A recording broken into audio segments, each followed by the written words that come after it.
Some people say, never sleep with the door open. Others say, always close it for safety. But nobody ever warns you what happens when the door is almost closed. I used to sleep with my bedroom door fully shut, locked, tight. It made me feel safe, like nothing from the outside world could reach me. That changed on the night I heard the breathing. It was 2:41 a.m., not a nightmare, not sleep paralysis. I was wide awake. The room was dark, quiet, too quiet. No fan noise, no traffic outside, just me and the soft sound of someone breathing, slow, wet, right outside my door. At first, I told myself it was my imagination. Old house, pipes, wind. That's what you tell yourself when fear hasn't fully grabbed you yet. Then the breathing stopped, and something touched the door. Not a knock, not a push, a gentle press, like fingers resting on wood. I held my breath. My heart was so loud I was sure whoever or whatever was outside could hear it. Then came the voice, low, calm, almost familiar. "Why did you close it?" I froze. That voice sounded like mine.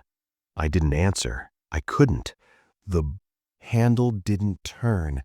Instead, the door creaked open just a little, only an inch, enough for darkness to spill into my room like smoke. I watched the gap, unable to move. The breathing returned, closer now. "Open it," the voice whispered. "We don't like being locked out." My phone was on the bed. I tried to reach it. The moment I moved, the breathing stopped again. Silence. Then laughter. Soft. Broken. Wrong.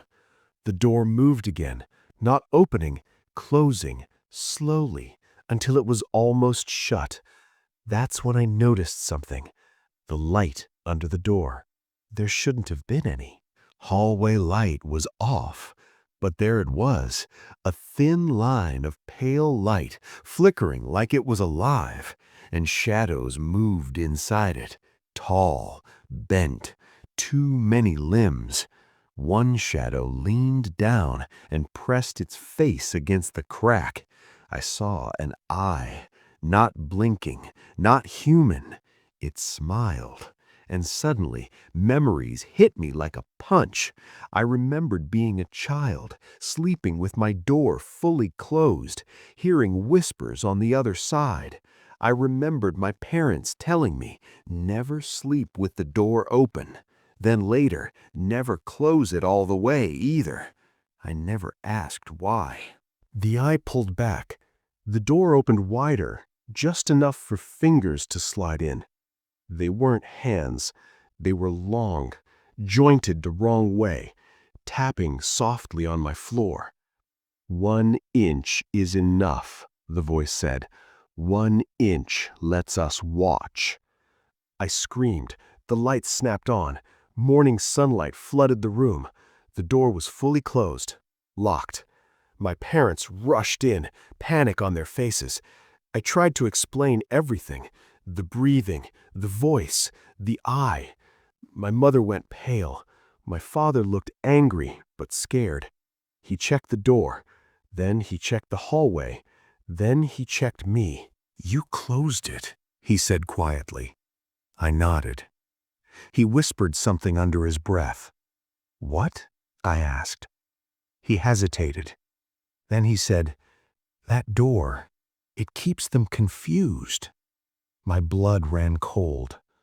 "What do you mean, them?" My parents exchanged a look I'll never forget. The look you give when the lie is finally over. My mother sat beside me and said, "They don't like choices, open or closed, black or white."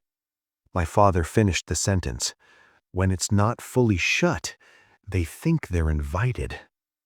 I moved out years ago. Different house, different city. I still sleep with my bedroom door almost closed, just an inch open, because last night I heard breathing again, but this time it came from inside my room. So tell me, how do you sleep? Door open, closed, or just enough for something to watch? Subscribe before your screen goes dark. Welcome to the digital nightmare.